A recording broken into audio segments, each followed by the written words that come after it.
Welcome back students to our channel diploma with DK.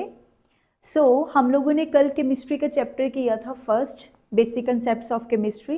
तो आज हम लोग सेकंड चैप्टर करने जा रहे हैं केमिस्ट्री का। अभी हम फिजिक्स को थोड़ा होल्ड पे लगा रहे हैं बिकॉज आप लोगों के कमेंट्स आ रहे हैं कि केमिस्ट्री को आगे प्रोसीड किया जाए, ठीक है। तो उन्हीं के बिहाफ पर हम लोग आज क्या कर रहे हैं, केमिस्ट्री का सेकेंड चैप्टर स्टार्ट करने जा रहे हैं, ठीक है। सो सेकेंड चैप्टर का नाम है एटॉमिक स्ट्रक्चर, ठीक है बच्चे। लास्ट चैप्टर में हम लोगों ने क्या किया, थोड़े से कंसेप्ट्स किए हैं केमिस्ट्री के कि कैसे कोई एटम है, एलिमेंट है, ठीक है, कैसे कोई मैटर बन रही है। तो आप लोगों को पता होगा कि जो एलिमेंट है उसका सबसे सबसे माइन्यूट पार्टिकल, बेसिक यूनिट क्या ली है हम लोगों ने, एटम ली है ना।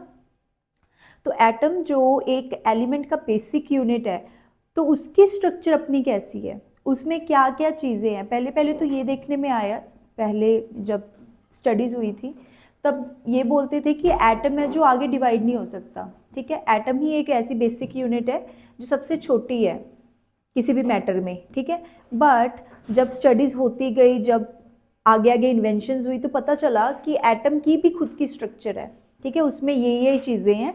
और जब पता चल गया कि इसमें नेगेटिव है, पॉजिटिव है, न्यूट्रल चीज़ें हैं, तो उसके बाद देखना ये था कि उसमें जो चीज़ें हैं वो अरेंज कहाँ हुई पड़ी हैं, कहाँ उसका सारा का सारा मास कंसनट्रेटेड है, कहाँ इलेक्ट्रॉन्स रिवॉल्व कर रहे हैं, कहाँ उसका पॉजिटिव चार्ज कंसनट्रेटेड है, ठीक है। तो ये सारी चीज़ें हम लोग इस चैप्टर में रीड करेंगे कि कैसे कैसे और कहाँ कहाँ क्या क्या चीज़ें हैं एटम में, ठीक है। So let us get started. हाँ, तो पहले तो जो लोग थे, जैसे डाल्टन था, ठीक है, डाल्टन ने फर्स्ट एटॉमिक थ्योरी दी थी, ठीक है। उसने बोला था कि ये अल्टीमेट पार्टिकल है किसी मैटर का और ये सब डिवाइडेड नहीं है, आगे डिवाइड नहीं हो सकता। उसके बाद जे थॉमसन आए, रदरफोर्ड, बोहर आए, इन लोगों ने क्या किया, रिसर्च की और डाल्टन की थ्योरी को क्या कर दिया, डिस्कार्ड कर दिया। क्यों? क्योंकि इन्होंने बताया कि नहीं, एटम आगे डिवाइड हो सकता है, एटम में भी कुछ आगे चीज़ें हैं। तो उस डिस्कवरी के लिए, एटम के जो पार्ट्स थे उनकी डिस्कवरी के लिए सबसे जो एक इम्पॉर्टेंट, जो हम बोल सकते हैं अपरेटस था, ठीक है, जिससे स्टडी हुई कि इसमें क्या क्या चीज़ें हैं, वो है कैथोड रे ट्यूब, ठीक है। एक ऐसी ट्यूब होती है हमारे पास,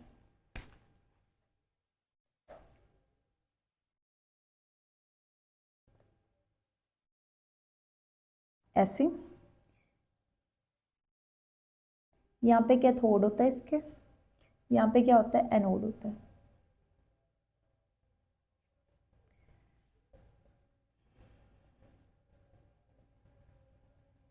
कैथोड पे बच्चे नेगेटिव चार्ज होता है, एनोड पॉजिटिव चार्ज, ठीक है बच्चे। ऐसे हमारे पास तो पहले इलेक्ट्रॉन की डिस्कवरी हुई। वो डिस्कवरी किसने की, जे थॉमसन ने किया इलेक्ट्रॉन की डिस्कवरी, ठीक है। उसने क्या किया, उसने देखा कि ये जो कैथोड रे है, इसको कैथोड रे ट्यूब बोलते हैं हम लोग बेसिकली, ठीक है। ये जो कैथोड रे ट्यूब है, ठीक है, इसमें क्या है, एक गैस है, ठीक है, एक गैस है जो फिल की हुई है, कितने पे बच्चे, लो प्रेशर पे और हाई वोल्टेज पे, ठीक है। तो जब उसने देखा, found that the atom is not the ultimate particle of matter but consist of still smaller particles, कि एटम ही नहीं है जो कि एक लास्ट पार्टिकल है किसी भी एलिमेंट का, ठीक है। आगे भी एटम है जो आगे आगे डिवाइड हुआ पड़ा है। he took the hard glass cylindrical discharge tube fitted with two metal electrodes। बच्चे ये क्या है, दो मेटल की इलेक्ट्रोड्स है हमारे पास। it had a side tube with the help of which air can be exhausted। बच्चे साइड में एक ट्यूब है, यहाँ पे नीचे बोल दो आप, ठीक है, ये ट्यूब है एक नीचे, ठीक है जी, ये ट्यूब है ऐसे। ये ट्यूब है किसके लिए, वैक्यूम के लिए, इसको वैक्यूम पंप बोलते हैं, ठीक है जी। तो ये वैक्यूम पंप लगाया हुआ है, किसके लिए लगाया हुआ है, सो दैट एयर इसमें से बाहर जा सके।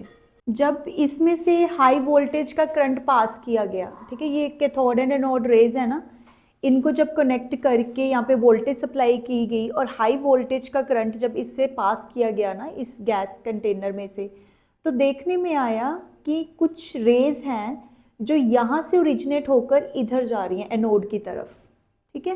कुछ रेज दिखने में आई जो किधर से किधर जा रही हैं बच्चे, कैथोड से एनोड की तरफ जा रही हैं, ऐसे।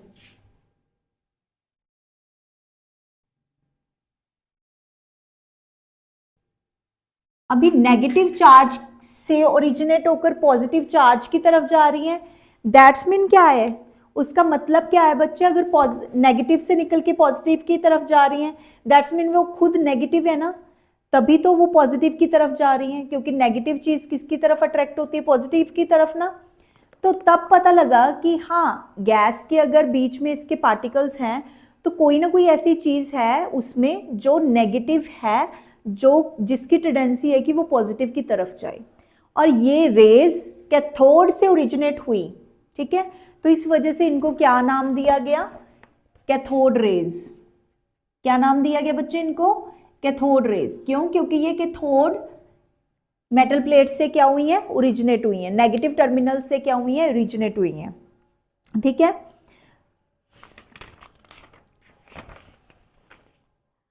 तो इनको कैथोड रेज बोला गया। These rays were found to travel in straight line in the form of steam perpendicular to cathode, ठीक है। ऐसे सीधी सीधी जा रही हैं जैसे कि ये इसके क्या हो, परपेंडिकुलर हो। Sir J Thomson found that the ratio of the charge mass to the same for all the cathode rays respective of the nature of the gas in the, ये सब बातें आप छोड़ दो। आपको ये याद रखना है कि जो ये थी, जो भी ये निकल के आ रही है ना, इनकी चार्ज बाय मास रेशियो कितनी आई, E/m रेशियो बच्चे, E/m की रेशियो कितनी निकल के आई है, 1.76 इंटू 10⁸ कूलम पर ग्राम,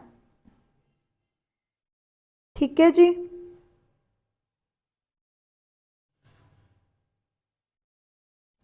और उसके बाद मिल्कन का ऑयल ड्रॉप मॉडल आया जिसमें उसने ये देखा कि इलेक्ट्रॉन है ना, जो इलेक्ट्रॉन पे चार्ज कितना है, उसने देखा कि इलेक्ट्रॉन पे चार्ज है 1.6 इंटू 10⁻⁻19 कूलम, ठीक है। और उसका मास है जो वो कितना निकल के आया, 9.10 इंटू 10⁻⁻31 kg। तो ये सारी चीजें किसकी निकल के आई हैं बच्चे, जो चीज कैथोड से ओरिजिनेट होकर एनोड की तरफ जा रही है, दैट्स मीन वो आप नेगेटिव है तभी पॉजिटिव की तरफ जा रही है, तो उसको इन लोगों ने नाम दिया इलेक्ट्रॉन। इलेक्ट्रॉन एटम में वो चीज है जिसके ऊपर क्या है, नेगेटिव चार्ज होता है, ठीक है बच्चे। इलेक्ट्रॉन के ऊपर क्या होता है, नेगेटिव चार्ज होता है।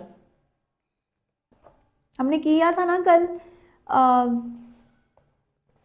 क्वांटाइजेशन ऑफ चार्ज वाला, Q = Ne, फिर उसमें E की वैल्यू याद रखी थी हम लोगों ने, ठीक है भाई। ये सारी चीज़ें ऐसे डिस्कवर हुई हैं, ये पता तब लगा था कि इलेक्ट्रॉन होते हैं एटम में, ठीक है जी।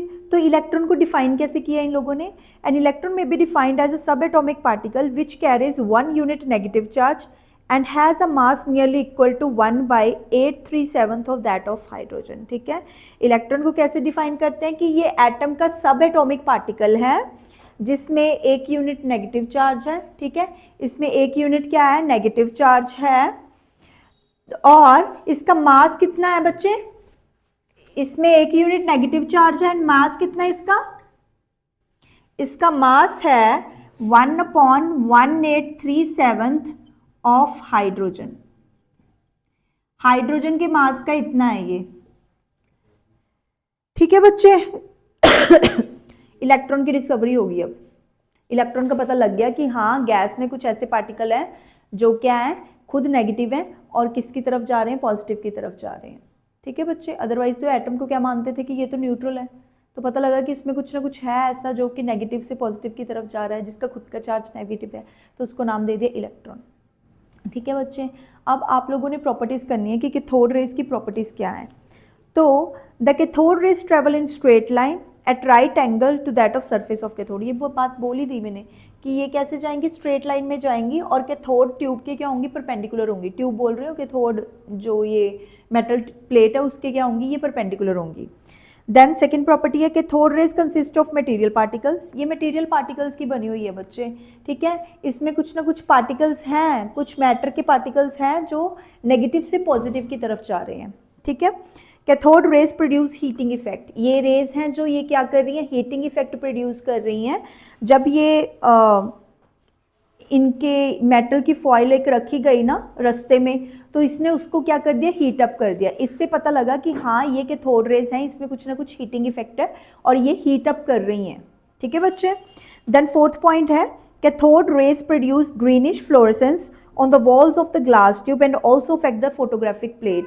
ठीक है, अगर हम लोग यहाँ पे ये एनोड की पीछे वाली जो ट्यूब है ना, ग्लास ट्यूब को देखें तो ये देखने में आया कि उसकी कैथोड की जो ग्लास ट्यूब है ना, ये कैथोड डिस्चार्ज ट्यूब है जो हमारी, इसकी ग्लास ट्यूब में इसने ना ग्रीनिश फ्लोरोसेंस का इफेक्ट दिया है। ठीक है जैसे फ्लोरोसेंस होती है ना, वैसे ग्रीनिश फ्लोरोसेंस दिखने में आई इसके एक एंड पर। And also affect the photographic plate, अगर इसके रास्ते में फोटोग्राफिक प्लेट रखें तो उसको भी इसने अफेक्ट किया है। और फिफ्थ पॉइंट है when an electric field is applied on the cathode rays they are deflected towards the positive plate of the electric field। ठीक है, अगर बाय चांस हम लोग क्या करें, इसके यहाँ पर टर्मिनल्स लगा दें, ठीक है, इधर ऊपर हम लोग क्या करें, नेगेटिव इलेक्ट्रिक फील्ड दे दें, ठीक है, और नीचे क्या करें, पॉजिटिव, ये नेगेटिव है बच्चे, ये पॉजिटिव इलेक्ट्रिक फील्ड है। ठीक है, ये पॉजिटिव इलेक्ट्रिक फील्ड है। तो ये कैथोड रेज किसकी तरफ जाएंगी, पॉजिटिव की तरफ जाएंगी, तब ये इधर नहीं जाएंगे सीधा, उस केस में क्या होगा, ये पॉजिटिव की तरफ जाएंगे। ठीक है, हमारे पास नेगेटिव एंड की तरफ नहीं, पॉजिटिव की तरफ जाएंगे। इसी से पता लगा है कि हाँ इनमें आप नेगेटिव चार्ज है तभी तो ये पॉजिटिव की तरफ जा रही हैं। ठीक है, positive terminal of electric field की तरफ ये डिस्ट्रैक्ट होंगी।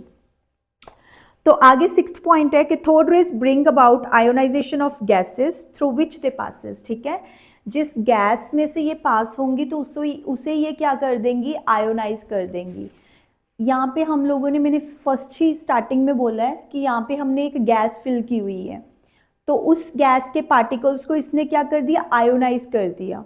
गैस के पार्टिकल्स को आयोनाइज कर दिया पॉजिटिव नेगेटिव में, और क्या हुआ, जो नेगेटिव चीज़ें थी वो किसकी तरफ जाने लग रही हैं, पॉजिटिव की तरफ। ठीक है, तो ये जो कैथोड रेज है ना, ये क्या करती हैं, जब निकलती हैं ना, कैथोड से ओरिजिनेट होती हैं, तो क्या करती हैं, जो इसमें जो गैस है उसको क्या कर देती हैं, ये आयोनाइज कर देती हैं, पॉजिटिव नेगेटिव में बांट देती हैं, तोड़ देती हैं। और सेवेंथ पॉइंट है they produce x rays when they are made to fall on metallic target such as tungsten copper etcetera. ठीक है बच्चे, ये क्या करती हैं, एक्सरे प्रोड्यूस करती हैं जब ये किसी मेटेलिक टारगेट पे डलती हैं, जैसे टंगस्टन या कॉपर वगैरह, वहाँ पे क्या करती हैं, ये एक्सरे प्रोड्यूस करती हैं वहाँ पे ये। ठीक है, और एट्थ है they penetrate through thin aluminium foil before being absorbed. Thin aluminium foil होगी ना, अगर एल्यूमिनियम की पतली सी फॉइल होगी उसमें से ये पेनिट्रेट भी हो जाती हैं, निकल भी जाती हैं। ठीक है, तो ये थी हमारी कैथोड रेज जो यहाँ से वहाँ तक जा रही है, उनकी प्रॉपर्टीज। आगे बच्चे, electron is a universal constituent of all matters. तो इलेक्ट्रॉन्स को बोला इन्होंने कि हाँ मैटर्स हैं, जो पहले तो बोलते थे कि एटम सबसे यूनिवर्सल पार्टिकल है मैटर्स का, अब बोल रहे थे ये लोग कि इलेक्ट्रॉन है यूनिवर्सल पार्टिकल। ठीक है, किसी भी मैटर का। तो the study of the properties of cathode rays revealed that electrons constituting the cathode rays are the same irrespective of the nature of the material of the cathode and the gas used in discharge tube। जो cathode rays है ना बच्चे, ठीक है, उनमें electrons हैं, ठीक है, वो क्या है, वो सभी के लिए सेम है, वो नहीं डिपेंड कर रहा कि कौन सी गैस फिल की है हमने डिस्चार्ज ट्यूब में, और नेचर क्या है मटेरियल की, उस पर नहीं डिपेंड कर रहा है कि कैथोड रे का ये कौन सा, ये टर्मिनल किस चीज़ का बना हुआ है, इस पे नहीं डिपेंड कर रहा, और जो गैस इसमें फिल की हुई है उस पे नहीं डिपेंड कर रहा है ये। ठीक है, ये कैथोड रेज हैं जो उन पे नहीं डिपेंड कर रही। उसके बाद moreover electrons are also emitted from various sources and by various methods. अलग अलग मेटल्स की अगर हम लोग यहाँ पे कैथोड ट्यूब्स लगाएं ना, अलग अलग प्लेट्स की लगाएं, तो सभी में से इलेक्ट्रॉन्स निकलेंगे बच्चे। इसका मतलब था कि सभी में इलेक्ट्रॉन्स होते हैं। ठीक है जी, तो उनका ये देखने में आया कि चाहे किसी भी मेथड से करें, उनका जो मास है इलेक्ट्रॉन का वो भी सेम आ रहा है और चार्ज भी सेम आ रहा है हर एक केस में। Thus it may be concluded that electron is a universal constituent of the all matters. ठीक है, सारी की सारी मैटर्स में इलेक्ट्रॉन्स हैं। ठीक है, और एटम से छोटे हैं वो लोग, और एटम के क्या हैं, वो एटम का कॉन्स्टिट्यूएंट है वो। ये इससे पता लगा था कि हाँ इलेक्ट्रॉन्स होते हैं। ठीक है, और उनका मास निकल के आया था हमारे पास इतना, और चार्ज निकल के आया था इतना। ठीक है बच्चे, ये इलेक्ट्रॉन के बारे में था। उसके बाद हमारे पास है डिस्कवरी ऑफ एनोड रेस, जिससे क्या पता लगा था हम लोगों को, प्रोटॉन्स पता लगा था। अभी ये बात ध्यान रखनी है आप लोगों ने, 1 मार्क का क्वेश्चन पूछ लेते हैं कि कैथोड रेस से क्या पता लगा था। क्या पता लगा था, इलेक्ट्रॉन की डिस्कवरी हुई थी। क्यों? क्योंकि ये नेगेटिव टर्मिनल है, नेगेटिव से पॉजिटिव की तरफ जा रहे थे, तो वो आप भी नेगेटिव ही होंगे ना, तो तब पता लगा था कि इलेक्ट्रॉन्स हैं वो कैथोड से ओरिजिनेट हुए हैं। ठीक है, और कैथोड रेस की वजह से उनका पता लगा। अब जो प्रोटॉन है जिनके ऊपर पॉजिटिव चार्ज है, वो कहाँ से ओरिजिनेट होंगे बच्चे? पॉजिटिव टर्मिनल से ओरिजिनेट होंगे, एनोड से ओरिजिनेट होंगे, और वो रेज कौन सी होंगी बच्चे जिनमें वो जाएंगे? एनोड रेज होंगी। क्यों? क्योंकि वो एनोड से ओरिजिनेट हुई है ना। ठीक है बच्चे। देन हमने करनी है डिस्कवरी ऑफ एनोड रेस और प्रोटॉन्स। ठीक है, क्या करना है? डिस्कवरी ऑफ एनोड रेस और प्रोटॉन्स। प्रोटॉन्स की डिस्कवरी करेंगे अब लोग हम। प्रोटॉन्स क्या होते हैं बच्चे? Positive charge. पी से याद रखना, पी से प्रोटॉन, पी से क्या होगा हमारा? पॉजिटिव चार्ज होगा। तो प्रोटॉन्स पे क्या होता है बच्चे? हमारे पास पॉजिटिव चार्ज होता है। इलेक्ट्रॉन क्या होते हैं? नेगेटिवली चार्ज होते हैं।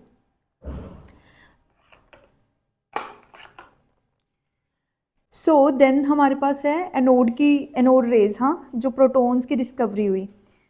तो इलेक्ट्रॉन्स पता लग गए, तो बोला कि एटम तो इलेक्ट्रिकली न्यूट्रल है, तो कुछ ना कुछ पॉजिटिव भी होगा। ठीक है, इलेक्ट्रॉन क्या है बच्चे? उन्होंने बोला कि यूनिवर्सल कॉन्स्टिट्यूएंट है सारी की सारी मैटर्स का।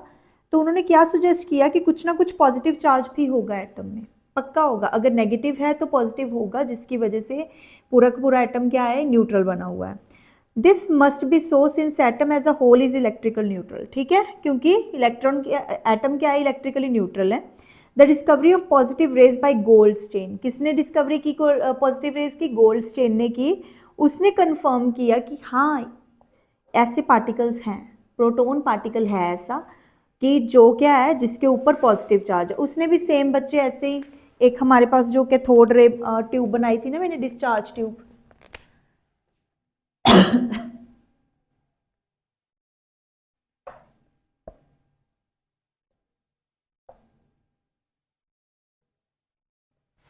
ये हमारे पास सेम वैसी ही डिस्चार्ज ट्यूब ली थी उसने, वैसे ही कैथोड और एनोड का एंड लगाया उसने। ठीक है, वैसे उसने यहाँ पे जो पॉजिटिव टर्मिनल को लगा हुआ है उसको एनोड बोल दिया। ठीक है, और इधर क्या है हमारे पास? कैथोड, नेगेटिव टर्मिनल वाला, जिसके ऊपर नेगेटिव है। ठीक है बच्चे, तो उसने देखा कि जो कैथोड रेज हैं वो तो किधर से किधर जाएंगी बच्चे? कैथोड से ओरिजिनेट होकर एनोड की तरफ जाएंगी। They are called cathode rays. ठीक है बच्चे, मगर उसने देखा कि जो कैथोड की बैक है, कैथोड की बैक में से भी रेज निकल रही हैं, तो उसने उनको नाम दिया एनोड रेज। ठीक है, वो दूसरी डायरेक्शन में जा रही हैं। ठीक है बच्चे, जब हाई वोल्टेज सप्लाई की तो रेज जो एनोड से है जा रही हैं, इधर है ना एनोड हमारा, एनोड की डायरेक्शन इधर से निकल रही हैं बच्चे, एनोड की तरफ से। ठीक है, तो किधर जा रही हैं? दूसरी डायरेक्शन में जा रही हैं, तो उसने उसको नाम दे दिया एनोड रेज। ठीक है, इन रेज को बोला कि इन पे कौन सा चार्जेस है? पॉजिटिव चार्जेस है। अब इनकी प्रॉपर्टीज है, एनोड रेज की प्रॉपर्टीज पढ़ेंगे हम लोग। Anode rays travel in straight line at right angle to the surface of anode. They originate in space between cathode and anode and move towards cathode. ठीक है, परपेंडिकुलरली जा रही है वैसे ही। ठीक है, एनोड के क्या है? परपेंडिकुलरली जा रही है, first thing. Second, cathode rays की तरह ये भी क्या है? मटेरियल पार्टिकल्स हैं। इनमें भी क्या है? मटेरियल पार्टिकल्स हैं, इनमें भी कुछ ना कुछ एनर्जी है। अगर यहाँ पे हम लोग एक रोटेटिंग व्हील रखें, ठीक है, ऐसे क्या करें, एक व्हील रख दें यहाँ पे, पंखा सा लगा दें यहाँ पे। जब ये रेज निकलेंगी ना तब ये क्या करेंगी, इस पंखे को चला देंगी, ये पंखा क्या करेगा, घूमने लगेगा। तो इससे पता लगा कि ये मटेरियल पार्टिकल्स की हैं, ठीक है। इन रेज में क्या है, मैटर के पार्टिकल्स हैं। Anode rays are made up of positively charge particles, ठीक है। ये किसके बने हुए हैं, पॉजिटिवली चार्ज पार्टिकल्स की बनी हुई हैं। और वैसे ही इलेक्ट्रिक एंड मैग्नेटिक फील्ड में अगर रखें तो ये किसकी तरफ जाएंगे बच्चे, ये नेगेटिव टर्मिनल की तरफ जाएंगी, ठीक है जी। जैसे वो वाली कैथोड रेज पॉजिटिव टर्मिनल की तरफ गई थी। अब like cathode rays they also produce heating effect, ये भी हीटिंग इफेक्ट प्रोड्यूस करती हैं। Magnitude of the charge on the positive particle vary from one particle or the other depending upon the number of electron lost by one atom. The total charge on each particle is either one unit positive or some whole number multiple of it.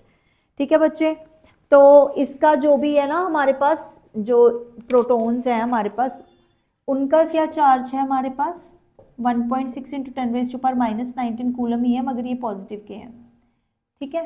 तो और ये depend किस पे करता है, कितने number of निकल रहे हैं हमारे से, हाँ इसमें से पार्टिकल, नंबर ऑफ पार्टिकल्स जितने निकलेंगे ना उतना ये क्या करेंगे, उनका मैग्नीट्यूड होगा पॉजिटिव चार्ज का। The mass of positive particle depend upon the nature of gas in the discharge tube. कितना मास होगा बच्चे पॉजिटिव पार्टिकल्स का, वो किस पे डिपेंड करते हैं, कौन सी गैस रखी हुई है, ठीक है। गैस कौन सी है उस पर पॉजिटिव चार्जेस का मास डिपेंड करता है। The ratio charge to mass of anode rays is not constant but depend upon the nature of gas. बच्चे ये है ना जो प्रोटॉन्स हैं, प्रोटॉन्स का नेचर ऑफ गैस पे डिपेंड करता है, मास भी नेचर ऑफ गैस पे डिपेंड करता है प्रोटॉन्स का, चार्ज टू मास रेशियो भी मास पे डिपेंड करती है, सॉरी गैस कौन सी डाली हुई है उस पर डिपेंड कर रही है, ठीक है बच्चे। तो ये कांस्टेंट नहीं है हमारे पास। और अगर हम लोग बात करें तो प्रोटॉन के केस में मास है, जो मास है बच्चे वो कितना है 1.67 इंटू 10⁻⁻27 kg है, ठीक है।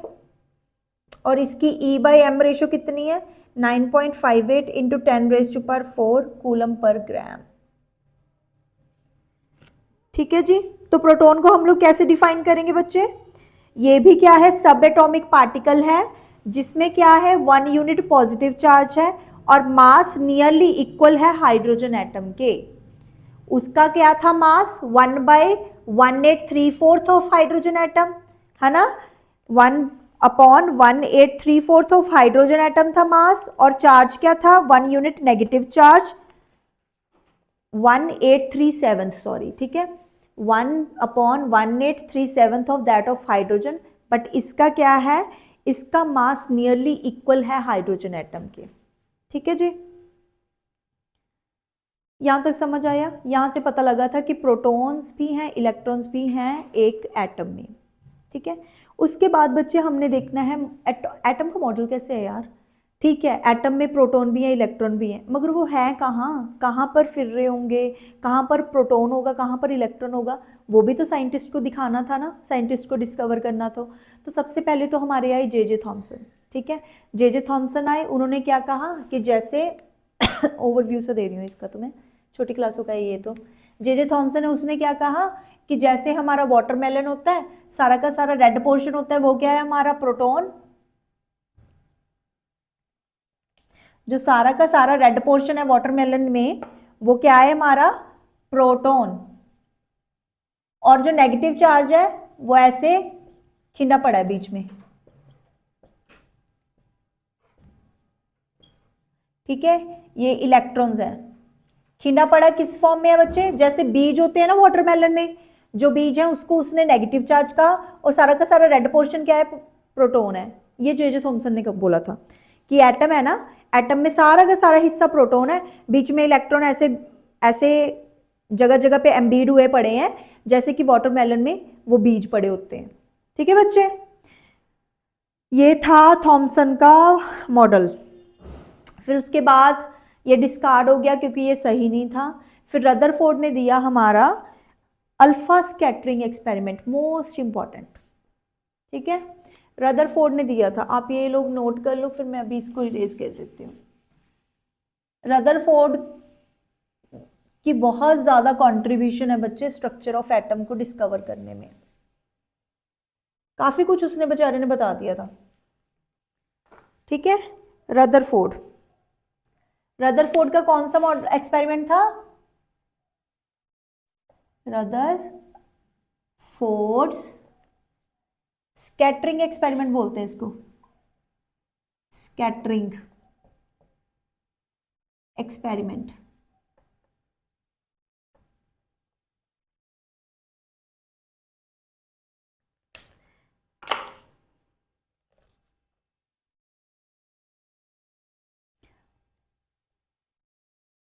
अल्फा पार्टिकल्स की स्कैटरिंग करवाई थी इसने। अल्फा पार्टिकल्स क्या होते हैं बच्चे?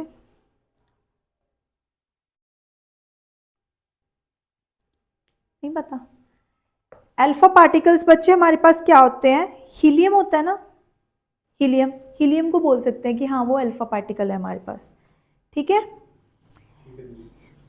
तो in this experiment a narrow beam of high speed alpha particles. Alpha particle क्या होते हैं बच्चे? पॉजिटिवली चार्ज पार्टिकल्स होते हैं जिसमें 2 यूनिट्स पॉजिटिवली चार्ज होती हैं एंड मास नियरली 4 टाइम्स होता है प्रोटॉन का। ठीक है, in other words these particles are nothing but helium nuclei. ठीक है, हीलियम को याद रखना है कि हीलियम को हम लोग बेसिकली ना, अल्फा होता है ना, हीलियम है हमारे पास, ये होता है। ठीक है बच्चे, हीलियम का मास 4 होता है, 2 एटॉमिक नंबर होता है। तो हीलियम को ही हम लोग अल्फा पार्टिकल बोल सकते हैं। अल्फा पार्टिकल को यूज किया गया था, और क्या यूज किया गया इसमें? एक तो अल्फा पार्टिकल यूज किया गया, एक क्या यूज की गई थी? गोल्ड की फॉइल। काफी पैसा लगा दिया उसने। ठीक है, गोल्ड की फॉइल थी।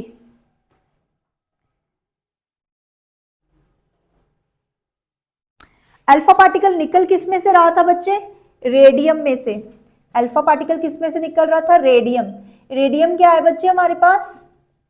रेडियम क्या है बच्चे? रेडियो एक्टिव एलिमेंट है हमारे पास। ये radio active element. Radio active element क्या होता है बच्चे? जो एमिट करता रहता है, जो हमेशा क्या एमिट करता रहता है? रेज एमिट करता रहता है अपने आप में से। ठीक है, that is radioactive element. Continuously rays emit करता ही रहेगा वो। तो इस एक्सपेरिमेंट में बेसिकली था क्या? एक रेडियो एक्टिव एलिमेंट रखा गया। ठीक है, एक बॉक्स में रेडियो एक्टिव एलिमेंट रखा गया। उसके बाद एक छोटी सी स्लिट लगाएगी, उसमें से एक रे को पास आउट किया गया। ठीक है, बहुत कम रेस को पास आउट किया गया, और किस पे स्ट्राइक करवाया गया? गोल्ड की फॉइल पे स्ट्राइक करवाया गया उनको। ठीक है, किस पे स्ट्राइक करवाया? गोल्ड की फॉइल पे स्ट्राइक करवाया। ऐसे मैं बनाकर दिखा रही हूं आप लोगों को डायग्राम। ये है हमारे पास लेड ब्लॉक बोलते हैं इसको, ऐसे एल शेप का।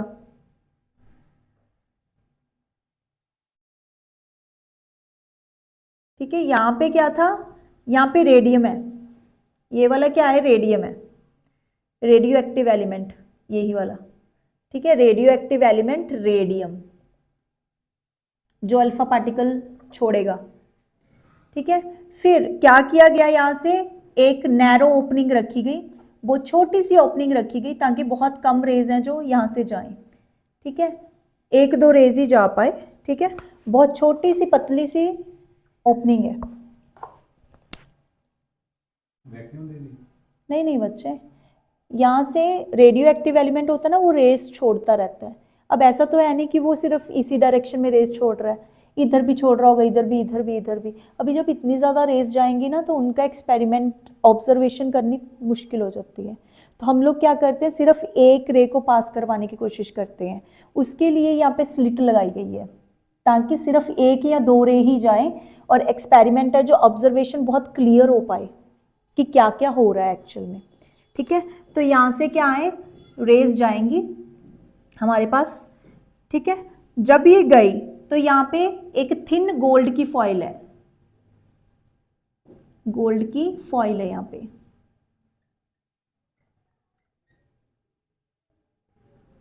ये है हमारी, ये क्या है? थिन गोल्ड फॉइल, ये थिन गोल्ड की फॉइल है, इस पे स्ट्राइक हुई।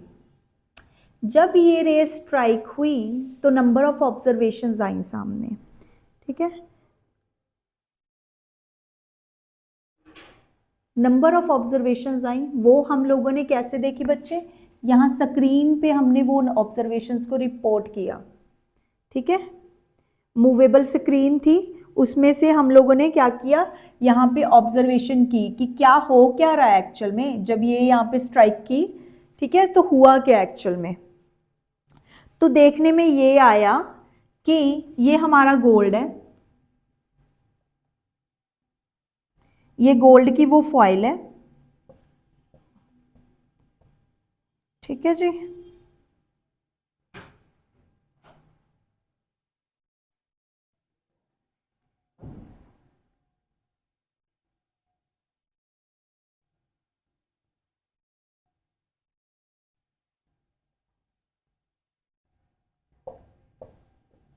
ये बच्चे गोल्ड की फॉइल है, जो एटम से मिलके बने हैं। नहीं बच्चे ये गोल्ड, ये है ना, जो गोल्ड है वो फॉइल, हाँ उसकी उसके एटम, ठीक है।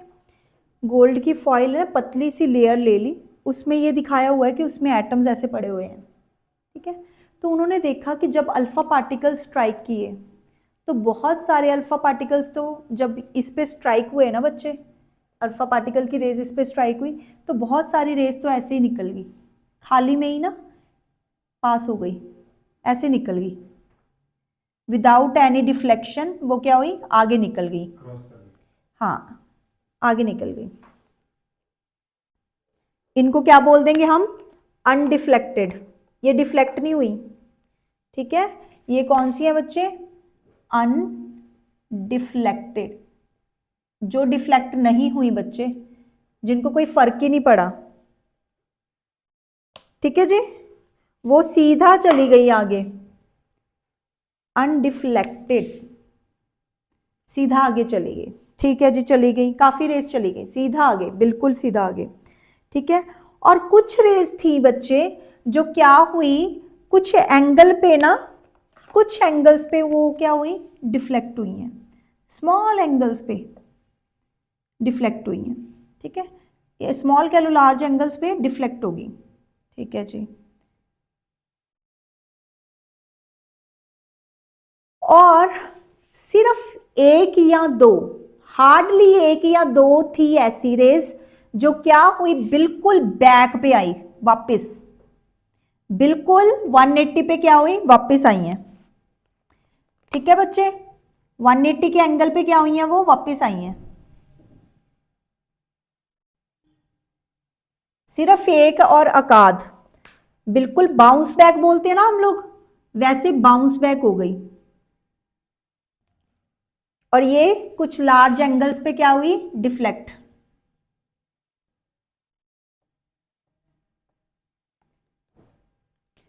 ये ऑब्जर्वेशन देखी गई जब रदरफोर्ड ने अपनी अल्फा स्कैटरिंग की, ठीक है, होगी।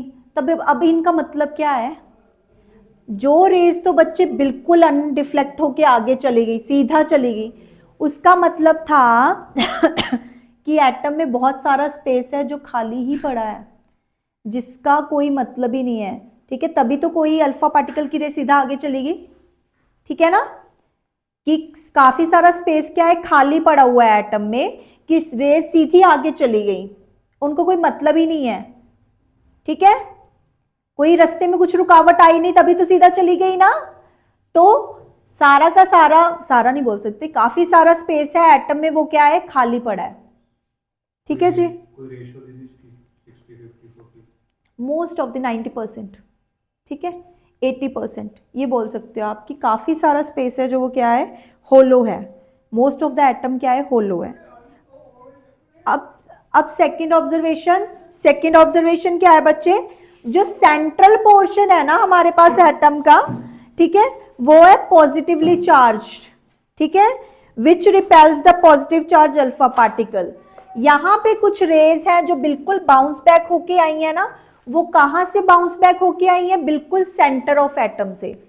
कहां से, सेंटर ऑफ एटम से क्या होके आई है, बाउंस बैक होके आई है।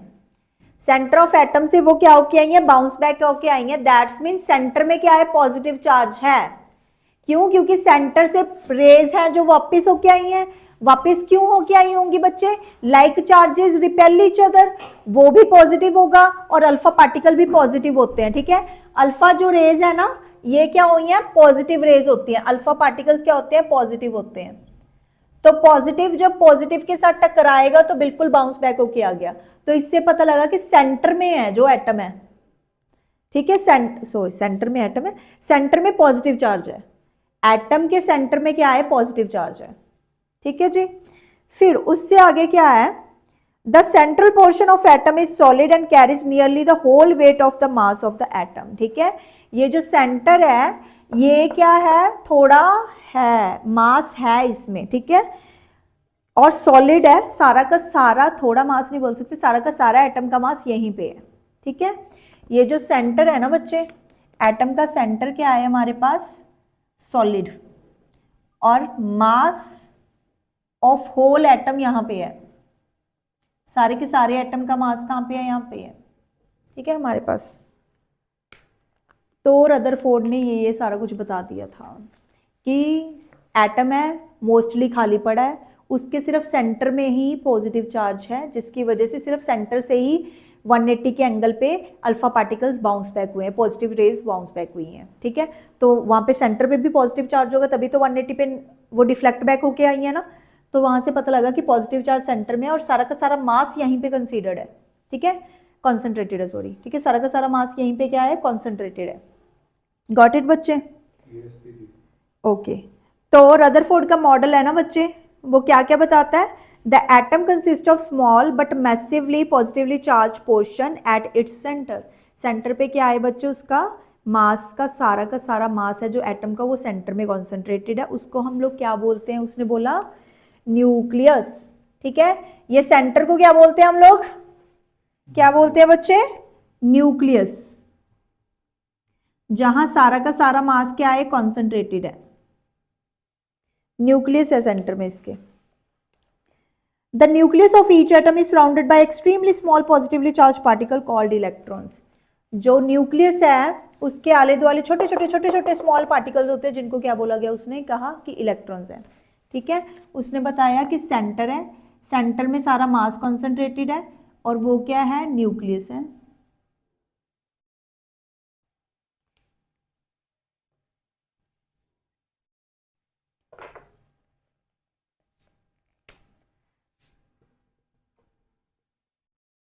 सेंटर में न्यूक्लियस है, सारा का सारा मास कंसंट्रेटेड है और इलेक्ट्रॉन्स इसके आले दुआले फिरते हैं, ठीक है बच्चे। इलेक्ट्रॉन्स इसके साइड पे फिरते, इसके राउंड फिरते हैं सेंटर के, ठीक है बच्चे। और छोटे छोटे हैं, काफी छोटे छोटे हैं वो। The number of electrons around the nucleus is equal to the net positive charge on the nucleus, ठीक है। और न्यूक्लियस में सारा का सारा क्या है, पॉजिटिव चार्ज है ना। सारा का सारा पॉजिटिव चार्ज कहां पे, न्यूक्लियस में। तो जितना पॉजिटिव चार्ज है उतना ही नेगेटिव चार्ज है, तभी तो एटम क्या है, न्यूट्रल है, ठीक है। तो जो नेगेटिव चार्ज है वो न्यूक्लियस के आले दुआले है, ठीक है। वहां पे क्या है नेगेटिव चार्ज है हमारे पास, इलेक्ट्रॉन्स है वहां पे। ये था रदरफोर्ड का मॉडल। इसी वजह से वो बोलता कि जो इलेक्ट्रॉन्स हैं वो न्यूक्लियस के आले दुआले वैसे ही फिरते हैं जैसे हमारे सन के इर्द गिर्द प्लैनेट्स फिरते हैं, रिवॉल्व करते हैं, ठीक है। इसी वजह से उसने क्या नाम दिया था, प्लैनेटरी इलेक्ट्रॉन्स बोला था इनको। इन इलेक्ट्रॉन्स को उसने बोला था प्लैनेटरी इलेक्ट्रॉन्स हैं, कि ये किसके इर्द गिर्द घूम रहे हैं, जैसे सन के इर्द गिर्द प्लैनेट्स घूम रहे हैं वैसे ही इलेक्ट्रॉन्स हैं जो न्यूक्लियस के इर्द गिर्द घूम रहे हैं। यही बेचारे का ड्रॉबैक रह गया, इसी वजह से इसका मॉडल है जो वो डिस्कार्ड हुआ था। इसका ड्रॉबैक ही ये था, इसने बोल दिया देखो ठीक है यार, मैंने मान लिया सेंटर में मास है सारा का सारा, ठीक है, और सारा का सारा पॉजिटिव चार्ज सेंटर में है, मान लिया। इलेक्ट्रॉन बोलता है कि उसके आसपास हैं, ठीक है, घूम रहे हैं आसपास उसके। मगर यार हम तो आज तक करते आए हैं कि नेगेटिव चार्ज पॉजिटिव की तरफ अट्रैक्ट होता है। अब जब वो घूम रहा है, कोई चीज घूम रहा होता है जब कोई भी चीज, तो वो अपनी एनर्जी तो लूज करता है, अल्टीमेटली एनर्जी लूज करके वो तो किस में आके गिर जाएगा, सेंटर में, पॉजिटिव चार्ज की तरफ। ऐसा होता है क्या? ऐसे तो फिर यहाँ पे बम ब्लास्ट ही होते पड़े, है ना। एटम तो कोलैप्स हो जाता है ऐसे तो, बट नहीं, एटम कभी कोलैप्स नहीं ना होता। तो ये क्या था, इसका ड्रॉबैक था, उसने ये नहीं बताया कि इलेक्ट्रॉन घूम कैसे रहे हैं।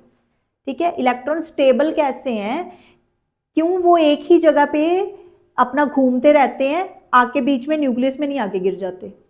ठीक है, ये था।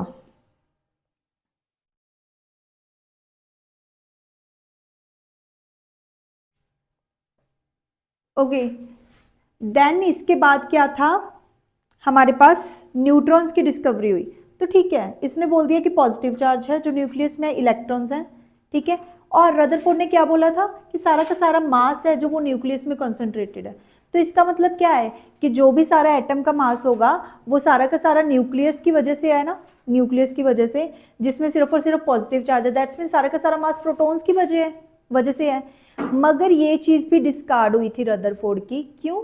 क्योंकि सारा का सारा मास अगर प्रोटॉन्स की वजह से है, सेंटर में है, ठीक है ना, तो जो हीलियम है, मेरे पेन, सॉरी, जो हीलियम है हमारे पास, उसका एटॉमिक मास कितना है बच्चे?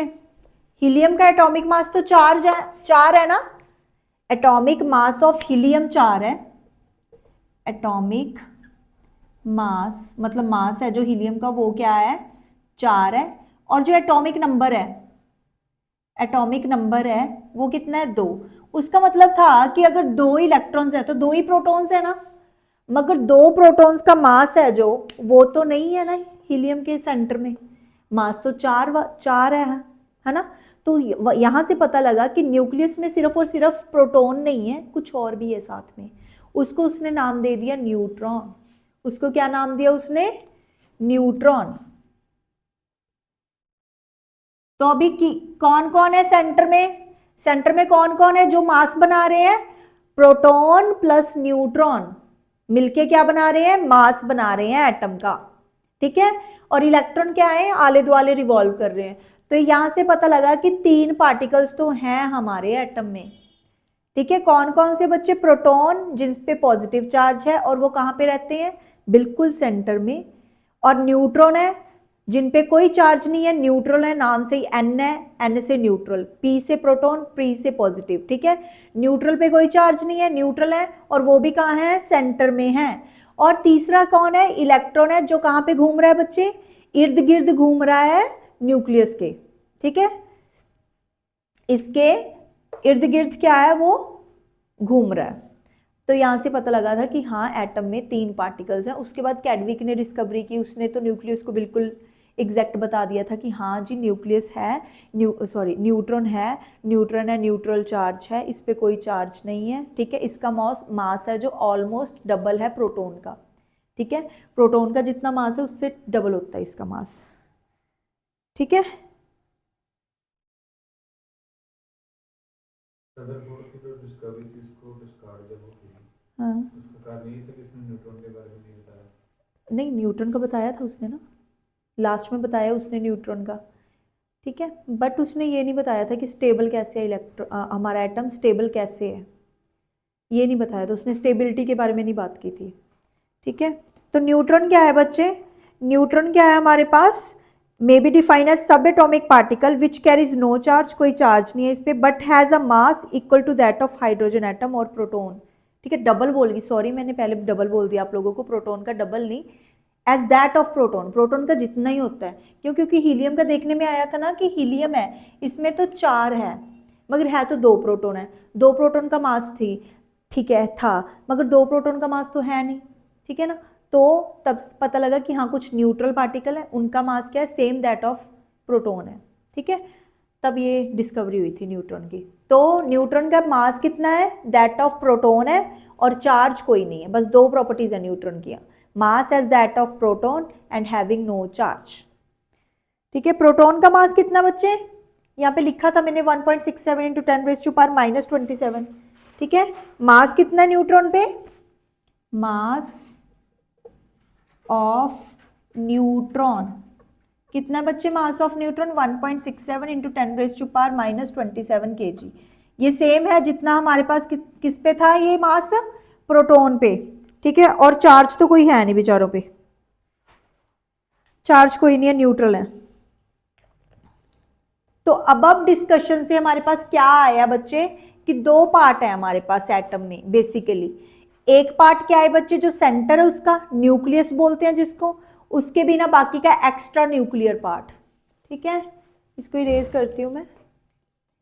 एक तो न्यूक्लियस है बच्चे जो सेंटर में है, उसके बिना बाकी का क्या है, एक्स्ट्रा न्यूक्लियर पार्ट, न्यूक्लियस के बिना वाला सारा पार्ट।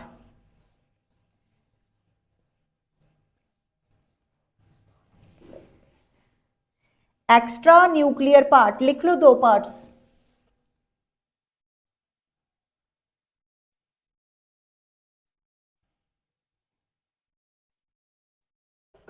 दो पार्ट्स कौन कौन से हैं बच्चे, एक तो न्यूक्लियस, एक कौन है, एक्स्ट्रा न्यूक्लियर पार्ट। अच्छा, न्यूक्लियस में कौन कौन है, न्यूक्लियस में कौन कौन है बच्चे, प्रोटॉन, इलेक्ट्रॉन, ना proton and neutron. Neutron, proton जिसपे पॉजिटिव चार्ज है, प्लस न्यूट्रॉन जिसपे कोई चार्ज नहीं है, न्यूट्रल है ये। ठीक है बच्चे, ये न्यूक्लियस में है हमारे पास। और न्यूक्लियस में क्या है बच्चे, सारा का सारा मास है।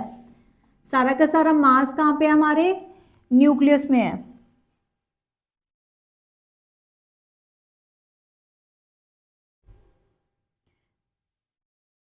सारा का सारा मास न्यूक्लियस में है, तो इलेक्ट्रॉन का तो कोई मास ही ना हुआ, तो मास ऑफ इलेक्ट्रॉन क्या है, नेग्लिजिबल है, बहुत कम है इलेक्ट्रॉन का मास। और जो एक्स्ट्रा न्यूक्लियर पार्ट है बच्चों, उसमें क्या है, उसमें इलेक्ट्रॉन्स हैं, वो क्या कर रहे हैं, न्यूक्लियस के आले दुआले फिर रहे हैं। ठीक है बच्चे, the portion of an atom around the nucleus in which electrons revolve in certain fixed orbit. आगे मैं बताऊंगी कि ऑर्बिट्स क्या है, ऑर्बिटल्स क्या है।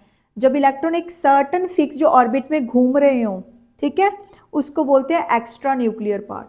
बेसिकली ये ऐसे है बच्चे, ये सेंटर है, न्यूक्लियस है, ठीक है, इसके आले दुआले अलग अलग शेल्स हैं हमारे पास जिसमें इलेक्ट्रॉन्स क्या है, रिवॉल्व करते हैं। ये न्यूक्लियस है, न्यूक्लियस है हमारे पास जिसमें सारा का सारा मास कंसंट्रेटेड है। यहाँ पर न्यूट्रॉन भी है और हमारे साथ कौन है, प्रोटॉन भी है।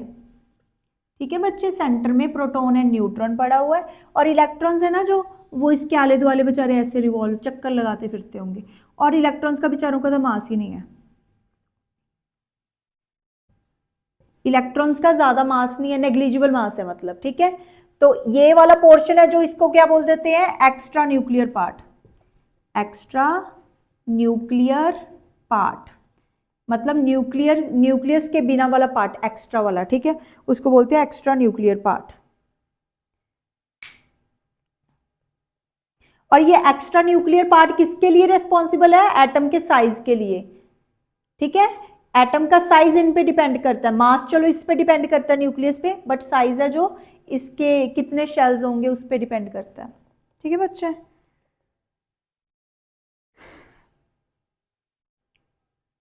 तो आप लोगों ने याद रखना है कि मास है जो, मास क्या है हमारे पास, मास इलेक्ट्रॉन का कितना बच्चे, ऐसे लिख लो आप लोग, हमारे पास पार्टिकल है इलेक्ट्रॉन, प्रोटॉन, ये आप लोगों को याद करना, ठीक है, electron, proton and neutron. Electron को किसने डिस्कवर किया था, जे थॉमसन जी ने, जे थॉमसन जी ने। प्रोटॉन को किसने डिस्कवर किया था राजे, गोल्डस्टीन ने। और न्यूट्रॉन को कैडविक ने। ठीक है, जो इसका मास है, इलेक्ट्रॉन का मास है, कितना मास है बच्चे इलेक्ट्रॉन का, 9.10 इंटू 10⁻⁻27 kg, सॉरी 31 है, 31, क्योंकि वो तो 27 तो उसके केस में है। और इसका कितना है, 1.67 इंटू 10⁻⁻27 kg, इसका सेम ही इसका है, दोनों का सेम मास है। ठीक है, और इन पे चार्ज कितना है बच्चे? अगर चार्ज की बात करें हम लोग, इसका 1.6 इंटू 10⁻⁻19 कूलम नेगेटिव में, सेम इसका पॉजिटिव में 1.6 इंटू 10⁻⁻19 कूलम, और इसका कोई चार्ज नहीं है। ऐसे भी बोल सकते हैं कि इस पे माइनस चार्ज, इस पे पॉजिटिव, इस पे जीरो, न्यूट्रल चार्ज। ठीक है बच्चे?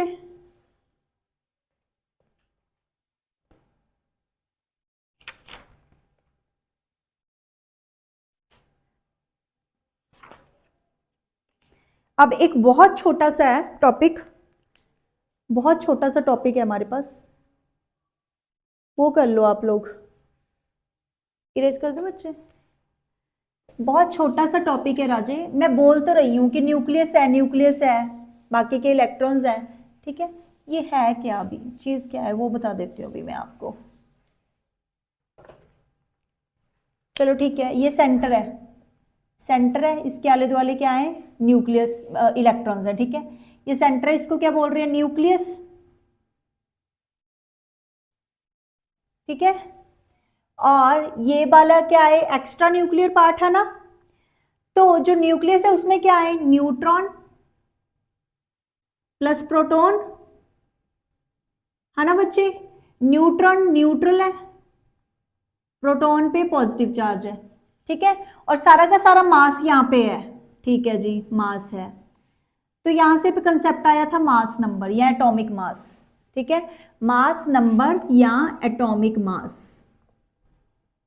तो एटॉमिक मास या मास नंबर किसके इक्वल होता है बच्चे, number of proton plus number of neutron, दोनों मिलके क्या बना रहे हैं हमारे पास, मास नंबर, ठीक है बच्चे। सेंटर में मास है सारा का सारा, तो मास बन किससे रहा है, न्यूट्रॉन एंड प्रोटॉन से ना, तो number of proton plus number of neutron क्या है हमारे पास, मास नंबर।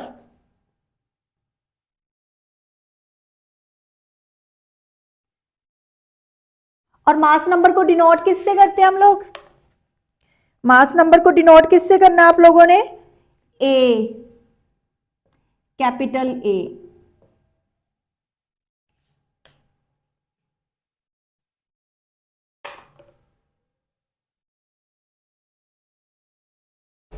ठीक है। और फिर एक वर्ड है हमारे पास एटॉमिक नंबर, एक टर्म और है हमारे पास, वो क्या है, atomic, atomic number. Atomic number क्या है बच्चे, बाकी की जो चीज बची है, क्या बची है, सिर्फ इलेक्ट्रॉन बचे हैं ना, वो किसके इक्वल होती है, number of electrons. Number of electrons हमें क्या बताते हैं, एटॉमिक नंबर बताते हैं। बट एटम क्या है, न्यूट्रल है, न्यूट्रल है तो उसमें जितना पॉजिटिव चार्ज है उतना ही नेगेटिव चार्ज है, तो ये नंबर ऑफ इलेक्ट्रॉन्स किसके इक्वल होंगे बच्चे, नंबर ऑफ प्रोटॉन्स के, ठीक है। ये किसके इक्वल होंगे, नंबर ऑफ प्रोटॉन्स के। तो एटॉमिक नंबर जिसको हम लोग किसके साथ डिनोट करते हैं बच्चे, कैपिटल जेड, कैपिटल जेड होता है हमारे पास एटॉमिक नंबर, ठीक है जी।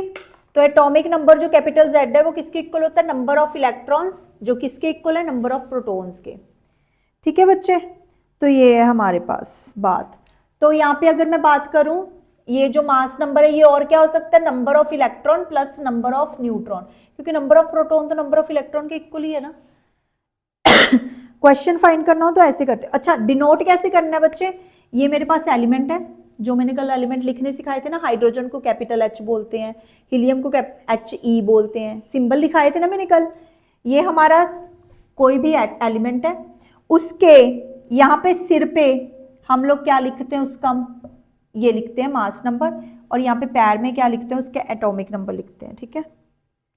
पैर में क्या लिखते हैं, एटॉमिक नंबर लिखते हैं, ठीक है बच्चे।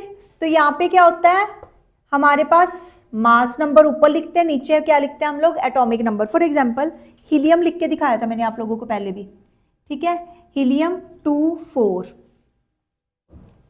ठीक है बच्चे, 2,4, ये क्या है उसका बच्चे, oh sorry sorry sorry sorry, ये पीछे भी मैंने गलत लिख दिया, ये फिर तो है ना, पीछे भी ये गलत हो गया, 4 ऊपर आना था, मास नंबर ऊपर आता है, एटॉमिक नंबर नीचे आता है। 4 ऊपर आना था, ये नीचे आना था 2। ठीक है, पीछे भी करेक्शन कर लेना बच्चे। जब मैंने अल्फा पार्टिकल स्कैटरिंग करवाया था ना रदरफोर्ड का, तब भी मुझसे शायद गलत लिखा गया। बड़ी वाली चीज ऊपर लिखते हैं, छोटी वाली चीज नीचे लिखते हैं। और AZ ऊपर मास नंबर, नीचे एटॉमिक नंबर, ये सिंबल है। ठीक है, ये क्या है, सिंबल है। और ऊपर क्या है हमारे पास, ऊपर क्या है बच्चे हमारे पास, mass number.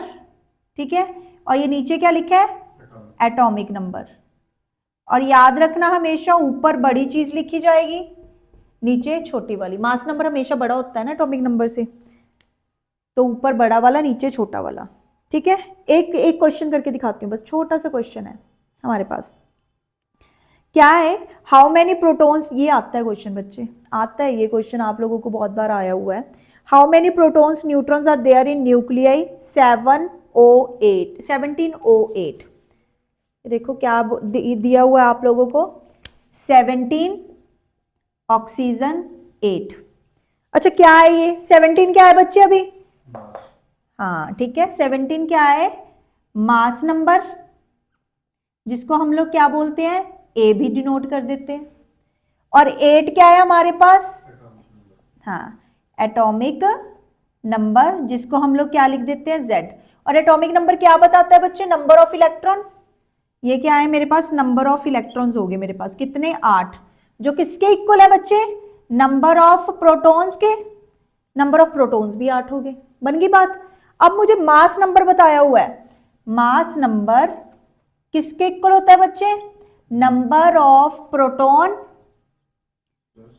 Plus number of neutron. अभी मुझे पता लग गया ना प्रोटॉन के नंबर कितने हैं, 8, न्यूट्रॉन मुझे पता नहीं, बट मुझे मास नंबर दिया हुआ है, कितना दिया हुआ है, 17 ना। तो ये 8 उधर जाके माइनस हो जाएगा, तो हमारे पास कितने आ गए, 9 नंबर ऑफ न्यूट्रॉन्स आ गए। मुझे नंबर ऑफ इलेक्ट्रॉन भी पता लग गया, नंबर ऑफ प्रोटॉन भी, नंबर ऑफ न्यूट्रॉन भी। लिख दो, number of electron 8, number of proton 8, number of neutron कितने हैं, 9। This is how we have to do this question. Okay बच्चे, इजी ना, ये बहुत इजी है। बट एक और है, ये सिंपल वाले तो आप लोग कर लोगे, जिसपे कोई चार्ज नहीं है बच्चे, विदाउट एनी चार्ज है, वो क्वेश्चंस आप लोग कर लोगे, इजीली कर लोगे बच्चे। ठीक है, बस एक और समझाती हूँ, जिन पे चार्ज होता है। ठीक है, जिन पे चार्ज होता है बच्चे, वो कैसे करने हैं आप लोगों को। फॉर एग्जाम्पल मुझे दिया हुआ है यहाँ पे कैल्शियम +2, कैल्शियम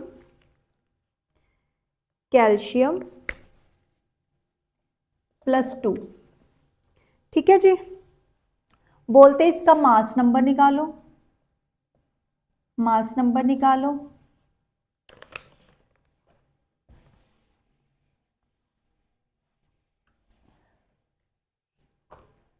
ठीक है, इसका एटॉमिक नंबर निकालो, एटॉमिक नंबर निकालो। और क्या दिया हुआ है, नंबर ऑफ प्रोटॉन्स निकालो, प्रोटॉन्स कितने हैं वो निकालो।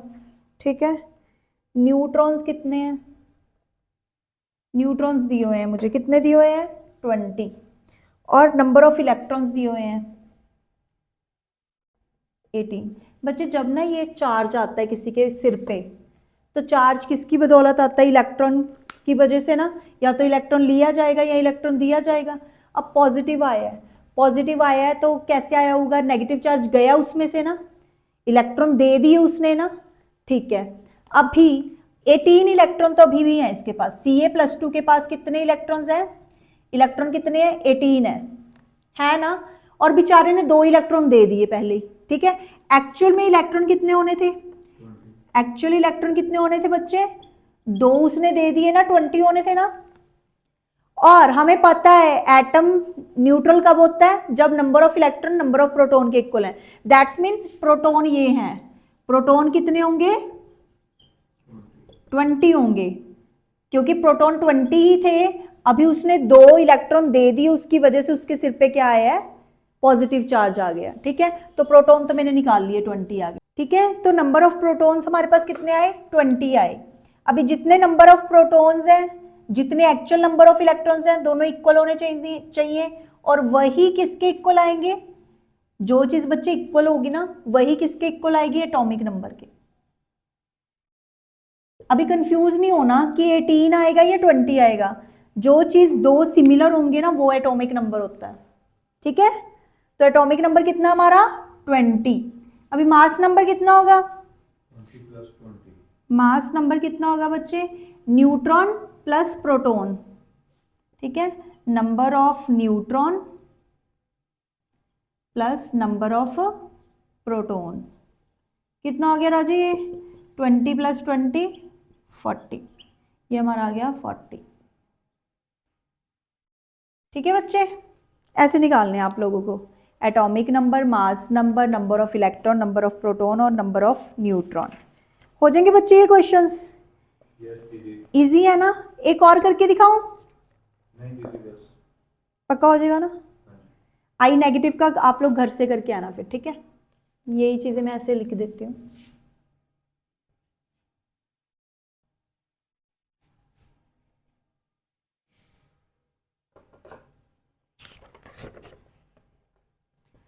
आयोडीन माइनस, क्या है हमारे पास, आई नेगेटिव है।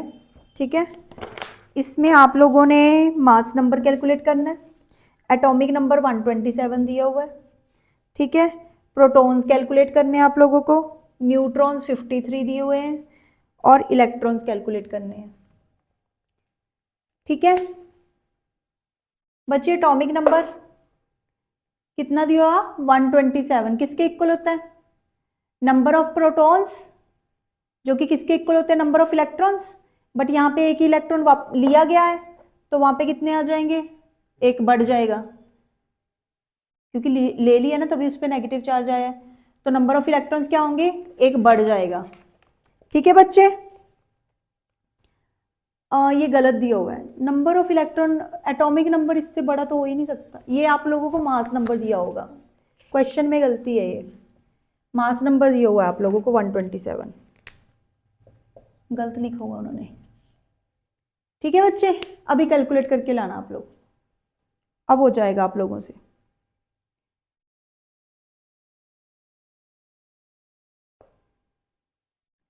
एटॉमिक नंबर कितना दिया हुआ है आप लोगों को, नंबर ऑफ प्रोटॉन्स दिए हुए हैं आप लोगों को 53, ये न्यूट्रॉन्स नहीं दिए हुए, आपको प्रोटॉन्स दिए हुए हैं वैसे भी, ये दिया हुआ है 53। ठीक है, तो फिर पहले दीदी हम निकाल लेंगे न्यूट्रॉन्स। हाँ न्यूट्रॉन्स निकल जाएंगे मास नंबर से, प्रोटॉन पता है, न्यूट्रॉन निकल जाएंगे माइनस करके। अभी प्रोटॉन किसके इक्वल होने चाहिए, इलेक्ट्रॉन के, बट एक इलेक्ट्रॉन ले लिया उसने, तो कितना हो जाएगा 54। ठीक है, इलेक्ट्रॉन तो सीधा सीधा आ गए 54, क्योंकि उसने क्या किया, एक इलेक्ट्रॉन ले लिया, प्रोटॉन है ना, इक्वल थे इलेक्ट्रॉन के, मगर एक आ गया उसके पास, तो ये हो गए 54।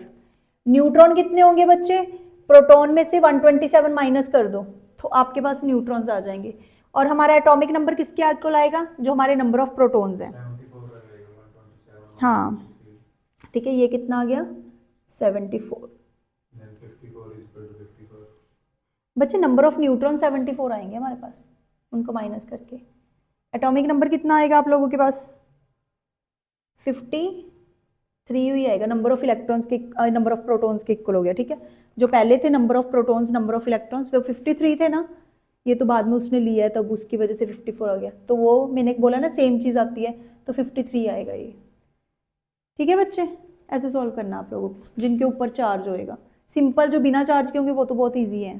ठीक है, वो तो ईजिली हो ही जाते हैं। ठीक है बच्चे, ओके चलो इस दे नाल दा ही होर करवा दिंदी हाँ, बिकॉज ये बच्चे कह रहे हैं कि एक दो होर करा दो ये नाल दा क्वेश्चन।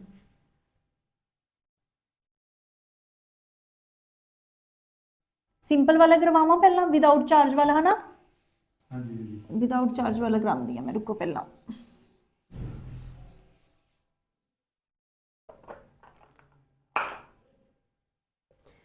अगर हाइड्रोजन की गल करिए सिंपल वाला करते हैं सब तो सिंपल हाइड्रोजन ਇਹਦਾ मास नंबर 1 ਦਿੱਤਾ ਹੋਇਆ एटॉमिक नंबर भी 1 ਦਿੱਤਾ ਹੋਇਆ नंबर ऑफ प्रोटॉन्स भी 1 ਦਿੱਤੇ ਹੋਏ हैं ठीक है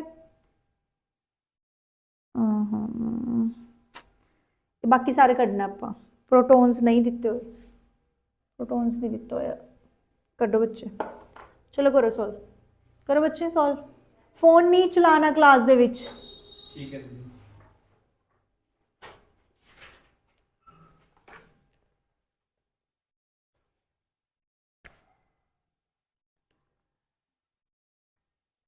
मास नंबर दिता होया हाँ जी ठीक है मास नंबर की कहता होंगे number of neutron plus number of proton yes ठीक है एटॉमिक नंबर दिता होया एटॉमिक नंबर की कहता होंगे नंबर ऑफ प्रोटॉन कि इक्वल ने नंबर ऑफ इलेक्ट्रॉन 1 ठीक है एटॉमिक नंबर दे इक्वल एटॉमिक नंबर 1 दिता है तो नंबर ऑफ प्रोटॉन भी 1 हो गए हूँ नंबर ऑफ प्रोटॉन 1 ने न्यू ठीक है प्रोटॉन 1 ने मास नंबर भी मैंने 1 दिता होया हाँ जी ठीक है तो न्यूट्रॉन कितने हो गए 1 माइनस 1 0 जीरो ठीक है बच्चे तो न्यूट्रॉन कितने हो गए अपने पास न्यूट्रॉन मेरे पास हो गए 0 अगर गल करिए कि इलैक्ट्रॉन तो कि इक्वल होंगे नंबर ऑफ प्रोटॉन दे हाँ जी तो की हो गया 1 हो गया ईजी सीगा हाँ जी दीदी सो ईजी ना दीदी वो प्लस वाले करवा दो जिन्हां दे ऊपर पॉजिटिव चार्ज होंगे करवा पॉजिटिव हो गए या नेगेटिव हो गए ते जिन्हां विच लाइक नेगेटिव होण ते इलेक्ट्रॉन्स ਆਪਾਂ ਨੂੰ ਦਿੱਤੇ ਹੋਣ ठीक है वो भी करवा देंगी है एक मैं सिंपल जो एक होर करानी है ठीक है पहले एक सिंपल वाला होर करवाती है मैं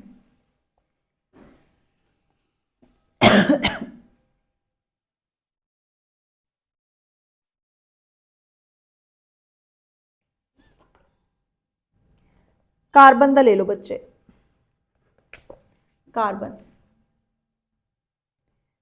12 मास नंबर दिता थोनू ठीक है 12 मास नंबर एटॉमिक नंबर नहीं पता आपां ठीक है प्रोटॉन्स नहीं पता सानू न्यूट्रॉन्स नहीं पता इलैक्ट्रॉन्स पता है 6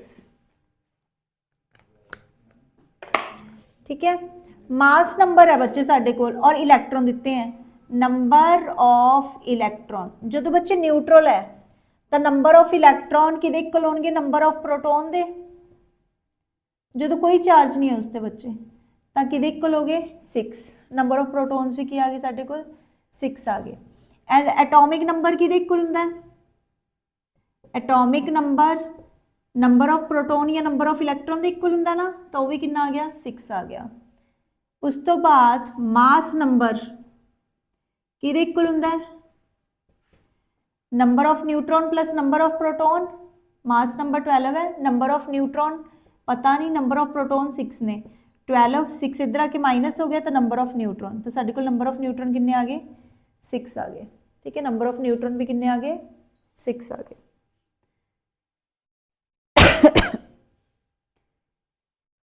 ठीक है बच्चे ओके सो ये हमारे पास क्वेश्चंस है बच्चे ठीक है आप लोगों ने बोला है कि पॉजिटिव नेगेटिव चार्जेस वाले करवाने हैं ठीक है तो बच्चे जब पॉजिटिव नेगेटिव चार्ज दिया हो तो जो एटॉमिक नंबर है वो क्या आता है हमारा नंबर ऑफ प्रोटॉन्स उसके इक्वल आते हैं ठीक है नंबर ऑफ प्रोटॉन्स क्या होंगे एटॉमिक नंबर के ही इक्वल होंगे सिर्फ इलेक्ट्रॉन्स में चेंज होता है प्रोटॉन्स में चेंज नहीं होता atomic number will be totally equal to number of protons ठीक है तो number of protons in first case will be 11 ठीक है जी और अब देखो इसके ऊपर पॉजिटिव चार्ज है दैट्स मीन इसने एक इलेक्ट्रॉन दिया होगा तभी पॉजिटिव आया ना इसमें से एक इलेक्ट्रॉन दिया गया वैसे तो 11 आने थे इलेक्ट्रॉन भी मगर एक दे दिया that's mean number of electron अभी कितने बचे 10 अगर न्यूट्रॉन्स कैलकुलेट करने हो तो मास नंबर में से ये प्रोटॉन माइनस कर दो 23 माइनस 11 कितने बचे बच्चे हमारे पास 12 ठीक है अभी नेक्स्ट क्वेश्चन मैंने बोला है मास नंबर दी गिवन है एटॉमिक नंबर तो प्रोटॉन्स एटॉमिक नंबर के इक्वल होते हैं ठीक है होते हैं अभी O के ऊपर -2 है -2 है मतलब 2 इलेक्ट्रॉन लिए हैं उसने 2 लिए हैं बच्चे तो इसमें प्रोटॉन में 2 ऐड कर दो कितना हो गया हमारे पास 10 और न्यूट्रॉन कैसे निकलेंगे बच्चे?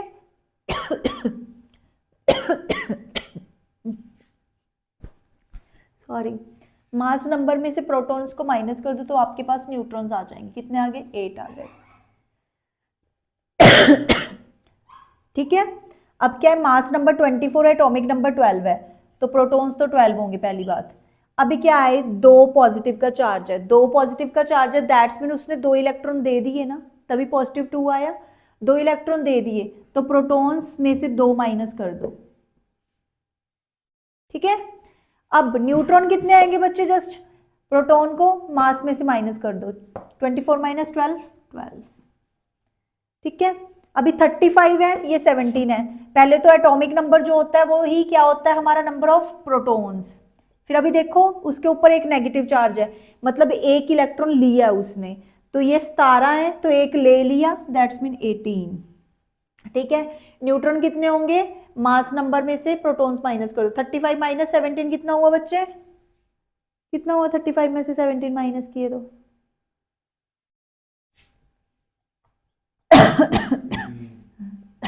18 हुआ। ठीक है, ओके, सो बच्चे क्लियर हो गए होने ना ਹੁਣ ਤੇ क्वेश्चंस ਤੁਹਾਨੂੰ? जस्ट की ਆਪਾਂ कित कर रहे हैं, ਜਿਹਦੇ ਕੋਲ पॉजिटिव चार्ज है बच्चे, दैट्स मीन उसने इलेक्ट्रॉन दिता है, जिन्ना पॉजिटिव चार्ज है उन्ना इलेक्ट्रॉन दे देना है। ठीक है, ਜਿਹਦੇ ਕੋਲ नेगेटिव चार्ज है दैट्स मीन उसने इलेक्ट्रॉन लिया है, जिन्ना नेगेटिव चार्ज है उन्हें ऐड कर देने इलेक्ट्रॉन्स। ठीक है, और एटॉमिक नंबर किदे इक्वल लेना है? प्रोटॉन दे इक्वल लेना है। ठीक है, एटॉमिक नंबर किदे इक्वल लेना? Number of protons they equal, that's it. चलो हुण नैक्सट चीज़ करते हैं आपां, वो की अपने कोल ड्रॉबैक्स ने रदरफोर्ड के मॉडल दे। ठीक है, मैं तुहानूं पहलां भी दस्सिया ड्रॉबैक्स के रदरफोर्ड ने जो मॉडल दिता सी काफ़ी अच्छा सीगा बच्चे, काफ़ी वधिया अप्रोच सीगी। सब कुछ तो उस तो ही पता लग गया कि सेंटर दे विच न्यूट्रॉन है, सेंटर दे विच प्रोटोन है, सेंटर च सारा मास कंसनट्रेटेड है, इलैक्ट्रॉन्स आले दुआले रिवॉल्व कर रहे हैं, है ना। तो बट रदरफोर्ड के 1-2 ड्रॉबैक्स रह गए जिस करके उसका जो मॉडल सीगा पूरा वो नहीं होया। तो वो ड्रॉबैक्स आप रीड करते हैं। पहला की है बच्चे, सब तो पहला ड्रॉबैक है instability of atomic structure. Atomic structure की स्टेबिलिटी नहीं दसी, मैं तुहानूं पहला भी दस चुकी हूँ वैसे, कि उसने ये नहीं दसिया कि इलैक्ट्रॉन चलो रिवॉल्व कर रहे हैं, प्लैनेटरी मोशन च रिवॉल्व कर रहे हैं, बट किसी ना किसी टाइम यही जाएगा कि वो एटम के विच जाके गिर जाएंगे, एटम तक कोलैप्स हो जाएगा, है ना। क्योंकि वो कंटिन्यूसली बच्चे जो कोई चीज़ रिवॉल्व करती है ना, मूव करती है, तो कुछ ना कुछ एनर्जी रेडिएट करती है, एनर्जी लूज करदा करदा करदा करदा करदा करदा तो अल्टीमेटली सेंटर के विच जाके गिर जाएगा, है ना। सो नील बोहर ने ये नहीं दसिया, नील बोहर पॉइंटिड आउट, सॉरी नील बोहर कर रही हाँ, रदरफोर्ड ने ये नहीं सी दसिया। ठीक है, तो नील बोहर ने ये चीज़ पॉइंट आउट की सी। Niels Bohr pointed out Rutherford's model of atom should be highly unstable since it postulates that electron are moving under the attractive force of positively charged nucleus। ठीक है, इलैक्ट्रॉन रिवॉल्व कर रहे हैं कर रहे हैं कर रहे हैं, बट न्यूक्लियस सेंटर दे विच जो हैगा वो पॉजिटिवली चार्जड है, उसकी इन्फ्लुएंस दे विच कर रहा हो। ठीक है ना, तो अल्टीमेटली क्या है, पॉजिटिव तो नैगेटिव एक दूजे वाल अट्रैक्ट होणगे ना, तो नैगेटिव चार्ज तो पॉजिटिव वाल जाके गिर जूगा, है ना। So he argued that the motion of electron around the nucleus would be governed by electromagnetic theory proposed by Karl Maxwell. According to this theory, electron moving under the influence of attractive field of nucleus would continuously lose energy in the form of electromagnetic radiations.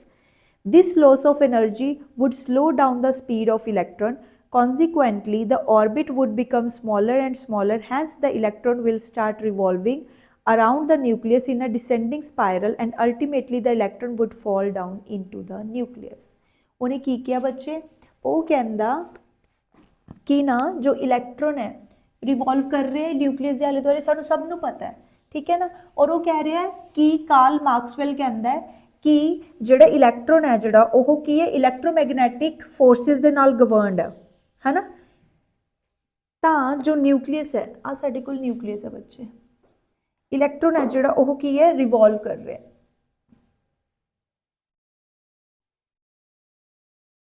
ठीक है, मान लो electron उरे सीगा, ये सीगा electron, electron continuously move करी जा रहे मूव करी जा रहे करी जा रहे under the effect of positively charged force से। ठीक है, पॉजिटिवली चार्ज फोर्स है जिहड़ी उसनू बाउंड करके रखी हुई है कि मेरे आले दुआले घूमी चल घूमी चल घूमी चल। ਜਦੋਂ ਇਹ ਉਸਦੇ ਆਲੇ ਦੁਆਲੇ ਘੁੰਮ ਰਿਹਾ ਜਦੋਂ ਘੁੰਮ ਰਿਹਾ ਬੱਚੇ ਚੀਜ਼ ਕੀ ਕਰੇਗੀ એનર્ਜੀ ਨੂੰ ਲੂਜ਼ ਕਰੇਗੀ। ਜਦੋਂ ਇਲੈਕਟ੍ਰੋਨ ਨੇ એનર્ਜੀ ਲੂਜ਼ ਕੀਤੀ ਤਾਂ ਉਹ ਇਹ ਵਾਲੇ ਸ਼ੈਲ ਦੇ ਵਿੱਚੋਂ ਹੁੰਦਾ ਅੰਦਰਲੇ ਸ਼ੈਲ 'ਚ ਆ ਗਿਆ, એનર્ਜੀ ਘਟ ਗਈ ਉਹਦੀ, ਨਿਊਕਲੀਅਸ ਦੇ ਨੇੜੇ ਆ ਗਿਆ। ਫਿਰ ਹੋਰ ਘੁੰਮੀ ਜਾ ਰਿਹਾ ਫਿਰ ਹੋਰ એનર્ਜੀ ਲੂਜ਼ ਕਰਤੀ, ਨੇੜੇ ਦੇ ਹੋਰ ਸ਼ੈਲ 'ਚ ਆ ਗਿਆ। ਫਿਰ ਬੱਚੇ ਹੋਰ ਘੁੰਮ ਰਿਹਾ એનર્ਜੀ ਹੋਰ ਲੂਜ਼ ਕਰਤੀ, ਹੋਰ ਨੇੜੇ ਆ ਗਿਆ। ਫਿਰ ਹੋਰ ਘੁੰਮਦਾ એનર્ਜੀ ਲੂਜ਼ ਕਰਤੀ, ਅਲਟੀਮੇਟਲੀ ਉਹ ਤਾਂ ਵਿੱਚ ਫਾਲ ਹੋ ਜਾਏਗਾ ਨਿਊਕਲੀਅਸ ਦੇ ਜਾ ਕੇ, ਹੈ ਨਾ। ਬਟ ਇਹ ਤਾਂ ਚੀਜ਼ ਹੁੰਦੀ ਨਹੀਂ ਐਟਮ ਦੇ ਵਿੱਚ, ਠੀਕ ਹੈ। ਤਾਂ ਇਸ ਚੀਜ਼ ਨੇ ਕੀ ਕੀਤਾ ਸੀ, ਇਸ ਚੀਜ਼ ਨੇ ਉਸਨੂੰ ਕੰਟਰਾਡਿਕਟ ਕੀਤਾ ਸੀ ਉਸਦੀ ਥਿਊਰੀ ਨੂੰ ਕਿ ਹਾਂ ਬਈ ਇੱਦਾਂ ਤਾਂ ਨਹੀਂ ਹੁੰਦਾ, ਇਲੈਕਟ੍ਰੋਨ ਠੀਕ ਹੈ ਰਿਵੋਲਵ ਕਰਦੇ ਆ ਨਿਊਕਲੀਅਸ ਦੇ ਆਲੇ ਦੁਆਲੇ, ਪਰ ਜੇਕਰ ਇੱਦਾਂ ਰਿਵੋਲਵ ਕਰਦੇ ਅਲਟੀਮੇਟਲੀ એનર્ਜੀ ਲੂਜ਼ ਕਰੀ ਜਾਣਗੇ ਉਹ ਤਾਂ ਵਿੱਚ ਜਾ ਕੇ ਫਾਲ ਹੋ ਜਾਣਗੇ ਨਿਊਕਲੀਅਸ ਦੇ, ਠੀਕ ਹੈ। ਤਾਂ ਇਹ ਕੀ ਹੋਏਗਾ, ਇਹ ਉਹਦਾ ਸਭ ਤੋਂ ਵੱਡਾ ਡਰਾਬੈਕ ਸੀ। ਸੈਕਿੰਡ ਡਰਾਬੈਕ ਕੀ ਸੀ ਬੱਚੇ, ਫੇਲੀਅਰ ਟੂ ਐਕਸਪਲੇਨ ਸਪੈਕਟਰਾ। ਉਸਨੇ ਇਹ ਨਹੀਂ ਸੀ ਦੱਸਿਆ ਬੱਚੇ ਸਪੈਕਟਰਾ ਕਿਵੇਂ ਬਣਦਾ ਹੈ, ਐਟੋਮਿਕ ਐਬਜ਼ੌਰਪਸ਼ਨ ਸਪੈਕਟਰਾ ਕਿਵੇਂ ਬਣਦਾ ਹੈ, ਠੀਕ ਹੈ। Rutherford's model of atom could not explain the formation of line spectra of hydrogen, ठीक है। हाइड्रोजन दा line spectra नहीं उन्होंने दस्या हैगा। According to Rutherford's model of atom, the spectrum of hydrogen should have been continuous and not consisting of well-defined lines। बच्चे अगे ना मैं थोड़ा explain करांगी बोहर दे model तो बाद कि line spectra हुंदा की है। ਉਹ ਚੀਜ਼ ਫਿਲਹਾਲ ਰਦਰਫੋਰਡ ਨੇ ਐਕਸਪਲੇਨ ਨਹੀਂ ਸੀ ਕੀਤੀ, ਇਸ ਕਰਕੇ ਇਹਦਾ ਮਾਡਲ ਹੈ ਜਿਹੜਾ ਉਸ ਕਰਕੇ ਵੀ ਫੇਲ ਹੋਇਆ ਸੀਗਾ। ਹਾਈਡਰੋਜਨ ਦਾ ਲਾਈਨ ਸਪੈਕਟਰਾ ਇਸਨੇ ਐਕਸਪਲੇਨ ਨਹੀਂ ਸੀ ਕੀਤਾ, ਠੀਕ ਹੈ। ਉਸ ਕਰਕੇ ਵੀ ਉਹ ਵੀ ਚੀਜ਼ ਕੀ ਸੀ, ਇਹਦਾ ਡਰਾਬੈਕ ਸੀਗੀ। ਇਹ ਦੋ ਡਰਾਬੈਕਸ ਨੇ ਰਦਰਫੋਰਡ ਦੇ ਮਾਡਲ ਆਫ ਐਟਮ ਦੇ, ਠੀਕ ਹੈ। ਇੱਥੇ ਆਪਣਾ ਕੀ ਹੋਇਆ, ਰਦਰਫੋਰਡ ਦਾ ਮਾਡਲ ਆਫ ਐਟਮ ਖਤਮ ਹੋ ਗਿਆ ਆਪਣੇ ਕੋਲ, ਠੀਕ ਹੈ। ਉਸ ਤੋਂ ਬਿਨਾਂ ਐਟਮ ਦੇ ਬਾਰੇ ਜੋ ਵੀ ਉਸਨੇ ਦੱਸਿਆ ਸੀਗਾ, ਨਿਊਕਲੀਅਸ ਦੇ ਵਿੱਚ ਇਹ ਹੈ, ਐਟੋਮਿਕ ਨੰਬਰ, ਮਾਸ ਨੰਬਰ, ਜੋ ਵੀ ਸਾਰਾ ਕੁਝ ਕੀਤਾ ਆਪਾਂ, ਠੀਕ ਹੈ। ਉਹ ਚੀਜ਼ ਉਰੇ ਖਤਮ ਹੋ ਚੁੱਕੀ ਹੈ ਆਪਣੇ ਕੋਲ। ਹੁਣ ਇਸ ਤੋਂ ਬਾਅਦ ਕੀ ਹੈ ਆਪਣੇ ਕੋਲ, ਇਸ ਤੋਂ ਬਾਅਦ ਆਪਾਂ ਕੀ ਕਰਾਂਗੇ ਰਾਜੇ, ਇਸ ਤੋਂ ਬਾਅਦ ਆਪਾਂ ਕਰਾਂਗੇ ਇੱਕ ਛੋਟਾ ਜਿਹਾ ਟੌਪਿਕ ਹੈ, ਤੁਸੀਂ ਛੋਟੀ ਕਲਾਸਿਸ 'ਚ ਵੀ ਕੀਤਾ ਹੋਇਆ ਹੋਣਾ, ਆਈਸੋਟੋਪਸ। ਇੱਕ ਹੁੰਦਾ ਆਈਸੋਬਾਰ, ਠੀਕ ਹੈ। ਇੱਕ ਹੁੰਦਾ ਆਈਸੋਟੋਪਸ, ਇੱਕ ਹੁੰਦੇ ਆਈਸੋਬਾਰਸ। आइसोटोप्स क्या है बच्चे, atom of an element which contain same atomic number but different mass number, ठीक है। सेम एलीमेंट का एक एलीमेंट होएगा साडे कोल, जिवें हाइड्रोजन की गल ला लईए, हाइड्रोजन है, हाइड्रोजन 3 फॉर्म च एग्जिस्ट करता है बच्चे। ਇਹਦਾ एटॉमिक नंबर तो सेम हुंदा है बट जिहड़ा मास नंबर है ना वो अलग हुंदा है। नीचे आप एटॉमिक नंबर लिखते हैं ना, ऊपर मास नंबर लिखते हैं। ਜਦੋਂ एटॉमिक नंबर तो सेम होन बट मास नंबर अलग होन तो उसनूं बोलते हैं आप आइसोटॉप्स, ठीक है बच्चे। ਜਦੋਂ एटॉमिक नंबर बट ये सेम एलीमेंट दे हुंदे हैं, हाइड्रोजन दे 3 आइसोटॉप्स हुंदे हैं, 1H1 1H2 1H3, ठीक है बच्चे। इन्हूं बोलते हैं आप आइसोटॉप्स। तो ये आइसोटॉप्स की एग्जाम्पल है element having same atomic number but different mass numbers, ठीक है। क्या है, same atomic number but different mass number, ठीक है। बट ये सेम एलिमेंट का होएगा, ठीक है, सेम एलिमेंट, इको ही एलिमेंट का होएगा। गॉट इट बच्चे। फिर उस तो बाद है अपने को आइसोबार्स। आइसोबार्स अलग अलग एलीमेंट्स के होंगे हैं, ठीक है, सेम एलीमेंट का नहीं होंगे, अलग अलग एलीमेंट्स का होंगे, ठीक है। फॉर एग्जाम्पल अपने को आर्गन है, अपने को कैल्शियम है, ठीक है। 18 40 20 40 बच्चे इन्हां दे विच की हुंदे आ, उन्हां दे विच सेम एटॉमिक नंबर हुंदे सी, डिफरेंट मास नंबर। इन्हां दे विच सेम मास नंबर हुंदे बट डिफरेंट एटॉमिक नंबर। क्या होएंगे, सेम मास नंबर, डिफरेंट की होणगे अपने कोल, डिफरेंट की होणगे एटॉमिक नंबर। एटॉमिक नंबर की होणगे साडे कोल, डिफरेंट होणगे। बट ये की होणगे, डिफरेंट एलीमेंट्स दे होणगे बच्चे, सेम एलीमेंट दे विच इहो जिहा कुछ नहीं हो सकता, डिफरेंट एलीमेंट दे होणगे, जिवें आर्गन ते कैल्शियम, ठीक है, डिफरेंट डिफरेंट एलीमेंट्स दे होणगे ये। सो यह की है, आइसोटॉप्स ते आइसोबार्स हैं साडे कोल, ठीक है बच्चे।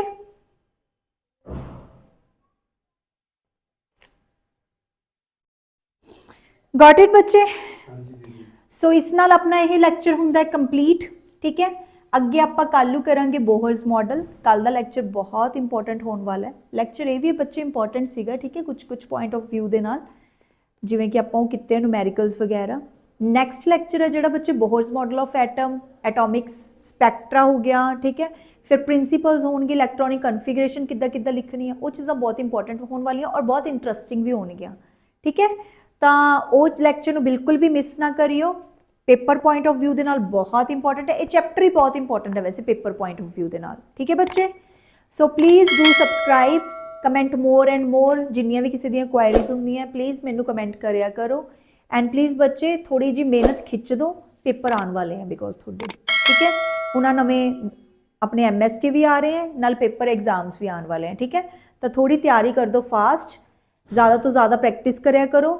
ਔਰ ਮੈਂ ਤੁਹਾਨੂੰ ਇਸ ਦੇ ਲੈਕਚਰ ਦੇ ਐਂਡ ਦੇ ਵਿੱਚ ਇਸ ਦੀ ਫੋਟੋਜ਼ ਵੀ ਅਪਲੋਡ ਕਰ ਦਾਂਗੀ। ਠੀਕ ਹੈ, ਤਾਂ ਕਿ ਤੁਹਾਨੂੰ ਈਜ਼ੀ ਰਹੇ। ਠੀਕ ਹੈ ਬੱਚੇ, ਓਕੇ ਬੱਚੇ, ਟੇਕ केयर।